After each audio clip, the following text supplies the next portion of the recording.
मे आई कम इन ma'am? Yes come इन। सासू माँ boss की चेयर पर? मैडम पूरे 15 मिनट लेट हैं आप।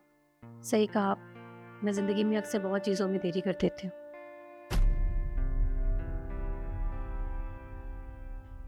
देखिए, मुझे नहीं पता कि आप किस बारे में बात कर रही हैं। बैठिए। Thank you.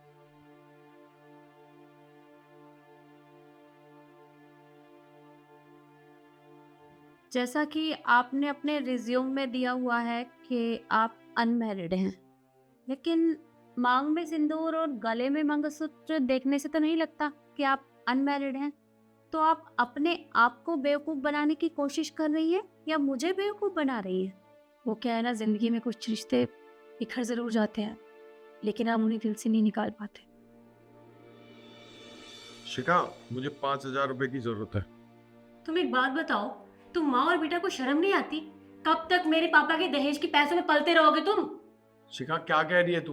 अरे मैं बाहर नौकरी ढूंढने के लिए जा रहा हूँ, मेरी जेब में पैसे नहीं है इसलिए मांग रहा हूँ। और हाँ, एक बात बता, रही बात दहेज की, तो तेरे बाप ने खुद दहेज दिया था, मैंने मांगा नहीं था। अच्छा, जब तुम्हें पैसे नहीं चाहिए थे, दहेज नहीं चाहिए था, तो शादी के दिन मना कर देते। तुमने भी तो हाँ कर दी ना। और वैसे भी तुम्हें चाहिए थे पैसे, तुमने इसीलिए मांगे उनसे। और देखो लक्ष्य, बाहर जाओ कमाओ, लेकिन मेरे पैसों पर ना नजर मत रखो, समझे? तुम चले आते हो पैसे मांगने के लिए, अब जाओ यहाँ से। बेशर्मी की भी हद होती है।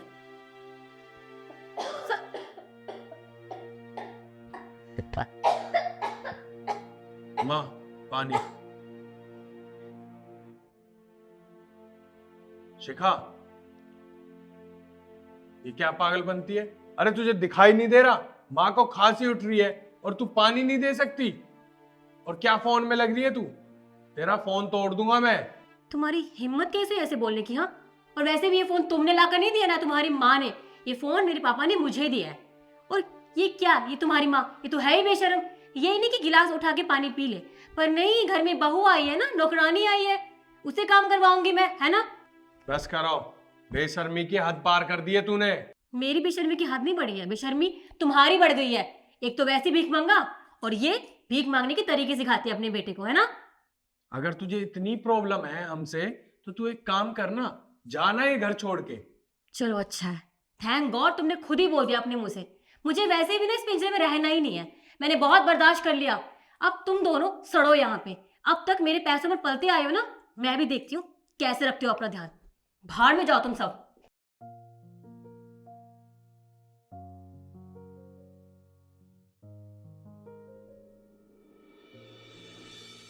मैं जानती हूँ मैंने आपका बहुत दिल दुखाया है, आपका और आपके बेटे का। मुझे ऐसा नहीं करना चाहिए था, मुझे बहुत पछतावा है, पर क्या मैं माफ़ी मांगने की भी काबिल नहीं हूँ? प्लीज़ मुझे माफ़ कर दीजिए।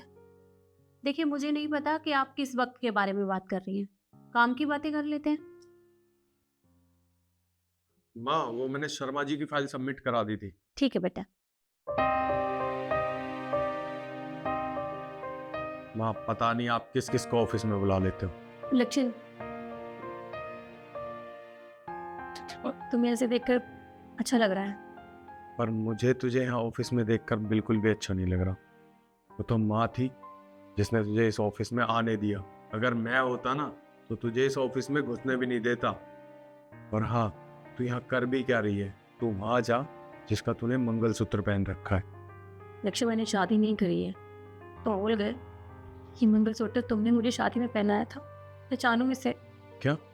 8 साल हो गए, आज तक तूने शादी नहीं की? कैसे करते? अगर तुम किसी को रुलाओगे तो जिंदगी भर तुम्हें भी तो रोना पड़ेगा।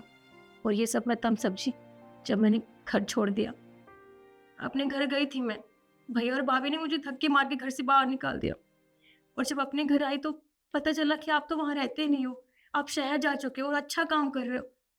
देखिए, मैं जानती हूँ मैंने बहुत बड़ी गलतियाँ की हैं, मैं माफ़ी मांगने के काबिल तक नहीं हूँ, लेकिन फिर भी मुझे पछतावा है उन सब चीज़ों का।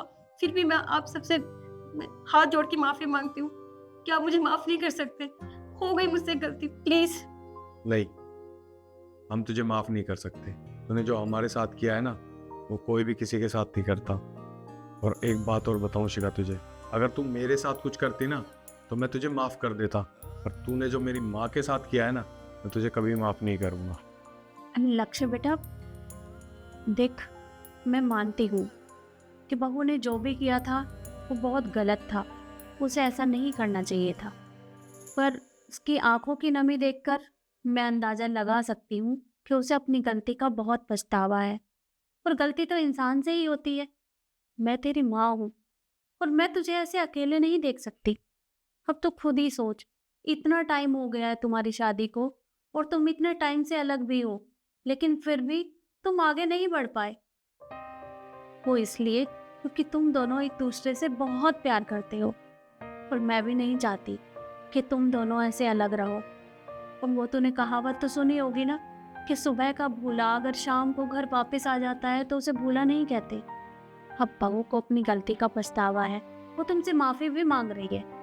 और एक बार मेरे कहने से इसे माफ कर दे। माँ, जब आपने ही माफ कर दिया तो मैं होता कौन हूँ ना माफ करने वाला। आपने मुझे माफ कर दिया, थैंक यू सो मच। हाँ बेटा, देखो, तुम इतने दिन बाद मिले हो, एक काम करो, कहीं बाहर घूम आओ, क्योंकि एक दूसरे के साथ टाइम स्पेंड करोगे तो तुम्हें अच्छा लगेगा। जी माँ, चलो।